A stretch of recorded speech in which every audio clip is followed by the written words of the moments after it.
ನಮಸ್ಕಾರ. ನನ್ನೆಲ್ಲ ವಿದ್ಯಾರ್ಥಿಗಳಿಗೂ ಕೂಡ ಹಲವಾರು ವಿದ್ಯಾರ್ಥಿಗಳು ನನಗೆ ಕಮೆಂಟ್ ಮಾಡ್ತಾ ಇದ್ರಿ. ನಮ್ಮದು ಎಜುಕೇಷನ್ ಕನ್ನಡ ಯೂಟ್ಯೂಬ್ ಚಾನಲ್ ಆಗಿರೋದ್ರಿಂದ ಕನ್ನಡ ವಿಷಯಕ್ಕೆ SLC ಮಾಡೆಲ್ ಕ್ವಶನ್ ಪೇಪರ್ ಅಥವಾ back year question paper very important question paper ತಿಳಿಸ್ಕೊಡಿ ಸರ್ ಅಂತ ಕೇಳ್ತಿದ್ರಿ. ಹಾಗಾಗಿ ಈ ಒಂದು ವಿಡಿಯೋದಲ್ಲಿ ಮಾಡ್ಬೇಕಾಗಿ ಬಂತು. ಉತ್ತರ ಸಹಿತವಾಗಿ ನೋಡ್ತಾ ಹೋಗೋಣ. ಒಂದನೇ ಕ್ವಶನ್ಗೆ ಆಪ್ಷನ್ಸ್ ಬಿ ಈಸ್ ಕರೆಕ್ಟ್ ಆಗಿರುತ್ತೆ ನೋಡಿ. ಉಷ್ಣ ಇದಕ್ಕೆ ಸರಿಯಾದ ಉತ್ತರ ಆಗಿರುತ್ತೆ. ಅದೇ ರೀತಿಯಾಗಿ ಮದೋನ್ಮತ್ತ ಪದವು ಈ ಸಂಧಿಗೆ ಉದಾಹರಣೆಯಾಗಿದೆ ಅಂತಂದ್ರೆ ಗುಣಸಂಧಿಗೆ ಉದಾಹರಣೆಯಾಗಿದೆ. ಆಪ್ಷನ್ಸ್ ಡಿ ಈಸ್ ಕರೆಕ್ಟ್ ಆಗಿರುತ್ತೆ ನೋಡಿ. ಅದೇ ಮೂರನೇ ಕ್ವಶನ್ ನೋಡ್ತೋಗೋಣ. ಒಂದು ಅಭಿಪ್ರಾಯದ ವಿತರಣೆ ಮುಂದೆ ತಿಳಿಸಿದಂತೆ ಇದೆ ಎಂದು ತೋರಿಸುವ ಸಂದರ್ಭದಲ್ಲಿ ಬಳಸಲಾಗುವ ಲೇಖನ ಚಿಹ್ನೆ ಅಂತ ಬಂದಾಗ ಇದಕ್ಕೆ ಸರಿಯಾದ ಉತ್ತರ ಆಪ್ಷನ್ಸ್ ಡಿ ಈಸ್ ಕರೆಕ್ಟ್ ಆಗಿರುತ್ತೆ ನೋಡಿ. ಆಪ್ಷನ್ಸ್ ಡಿ ಈಸ್ ಇದಕ್ಕೆ ಸರಿಯಾದ ವಿವರಣಾತ್ಮಕ ಇದಕ್ಕೆ ಸರಿಯಾದ ಉತ್ತರ ಆಗಿರುತ್ತೆ. ಅದೇ ರೀತಿಯಾಗಿ ಒಂದು ಅಥವಾ ಅನೇಕ ವಾಕ್ಯಗಳು ಒಂದೇ ಪ್ರಧಾನ ವಾಕ್ಯಕ್ಕೆ ಅಧೀನವಾಗಿರುವ ವಾಕ್ಯ ಅಂತ ಬಂದಾಗ ಮಿಶ್ರ ವಾಕ್ಯ ಇದಕ್ಕೆ ಸರಿಯಾದ ಉತ್ತರ ಆಗಿರುತ್ತೆ ನೋಡಿ. ಅದೇ ರೀತಿಗೆ ಐದನೇ ಕ್ವಶನ್ ಬಂದ್ಬಿಟ್ಟು ಸಪ್ತಮಿ ವಿಭಕ್ತಿ ಕಾರಕಾರ್ಥ ಅಂತ ಬಂದಾಗ ಇದಕ್ಕೆ ಸರಿಯಾದ ಉತ್ತರ ಆಪ್ಷನ್ಸ್ ಬಿ ಈಸ್ ಕರೆಕ್ಟ್ ಆಗಿರುತ್ತೆ ನೋಡಿ ಫ್ರೆಂಡ್ಸ್. ಅಧಿಕರಣ ಇದಕ್ಕೆ ಸರಿಯಾದ ಉತ್ತರ ಆಗಿರುತ್ತೆ. ರಾಜಿ ವಸುಕ ಪದವು ಈ ಸಮಾಸಕ್ಕೆ ಉದಾಹರಣೆಯಾಗಿದೆ ಅಂತ ಬಂದಾಗ ಇದು ವೆರಿ ಇಂಪಾರ್ಟೆಂಟ್ ಕ್ವಶನ್ ಪೇಪರ್ ಆಗಿರುತ್ತೆ ನೋಡಿ. ಅದೇ ರೀತಿಯಾಗಿ ಇದಕ್ಕೆ ಸರಿಯಾದ ಉತ್ತರ ಆಪ್ಷನ್ಸ್ ಸಿ ಈಸ್ ಕರೆಕ್ಟ್ ಆಗಿರುತ್ತೆ ನೋಡಿ. ಆಪ್ಷನ್ಸ್ ಸಿ ಈಸ್ ಬಹಿರ್ವಿ ಸಮಾಸ ಇದಕ್ಕೆ ಸರಿಯಾದ ಉತ್ತರ ಆಗಿರುತ್ತೆ.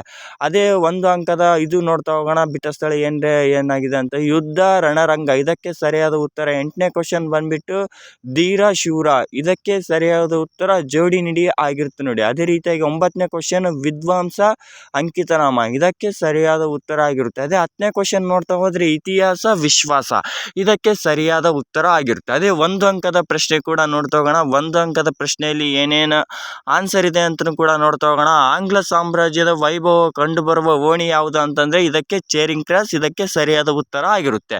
12ನೇ ಕ್ವಶನ್ಗೆ ನೀವೇ ಆನ್ಸರ್ ನೋಡ್ಕೊಳ್ಳಿ. 13ನೇ ಕ್ವಶನ್ ನೋಡ್ತಾ ಹೋಗೋಣ. ಸುಕುಮಾರ ಸ್ವಾಮಿಗೆ ಯಾವ ಪಟ್ಟವನ್ನು ಕಟ್ಟಲಾಯಿತು ಅಂದ್ರೆ ಶಿವಯೋಗಿ ಪಟ್ಟವನ್ನು ಕಟ್ಟಲಾಯಿತು ಅಂತಾನೆ ಹೇಳ್ಬೋದು. ಅದು 14ನೇ ಕ್ವಶನ್. ಧರ್ಮಾಧಿಕಾರಣವು ಏಕೆ ವಿಸ್ಮಯ ಹೊಂದಿದರು ಅಂತಾನೆ ಕೇಳ್ಬೋದು.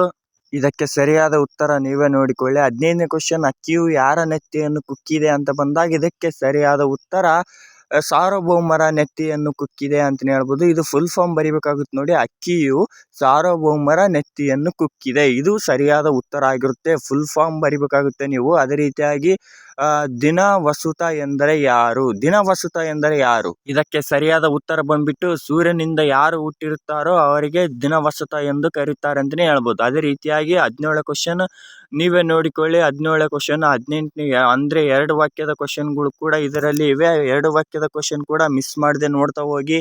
ಅದೇ ರೀತಿಯಾಗಿ ಈ question paper very important question paper ಅಂತಲೇ ಹೇಳ್ಬೋದು ನಿಮಗೆ. ಅದೇ ರೀತಿಯಾಗಿ ನೋಡಿ, ಇದು 2 ಅಂಕದ ಪ್ರಶ್ನೆಗಳು ಕೂಡ ಇಲ್ಲಿ ಕಾಣಬಹುದು ನೀವು. ಇದಕ್ಕೆ ಆನ್ಸರ್ ಸಹಿತವಾಗಿ ನೋಡ್ತಾ ಹೋಗಿ. ಅದೇ ರೀತಿಯಾಗಿ ನೋಡಿ 3 ಅಂಕದ ಕ್ವಶನ್ಗಳು ಅಂತಂದಾಗ ಕವಿ ಪರಿಚಯ ಕ್ವಶನ್ಸ್ ಕುಮಾರವ್ಯಾಸ ಕೊಟ್ಟಿದ್ದಾರೆ ನೋಡ್ತಾ ಹೋಗಿ.